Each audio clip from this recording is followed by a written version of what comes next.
Ayon sa Pag-asa, shear line ang nakakaapekto ngayon sa extreme northern Luzon at easterlies naman ang nakakaapekto sa nalalabing bahagi ng ating bansa. Sa kasalukuyan, wala pong minomonitor o namamatang anumang sama ng panahon, low pressure area o bagyo sa loob at labas ng ating Philippine Area of Responsibility. Ngayong araw, asahan maulap na langitan na may kalat-kalat na pag-ulan at thunderstorms sa Batanes, Cagayan at Isabela na dulot ng shear line.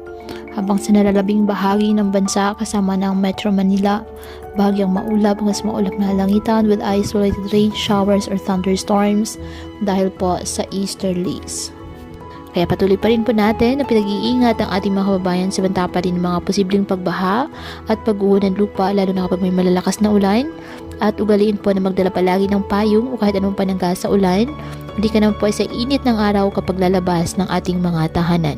At yan po muna ang update sa lagay ng panahon ngayong araw.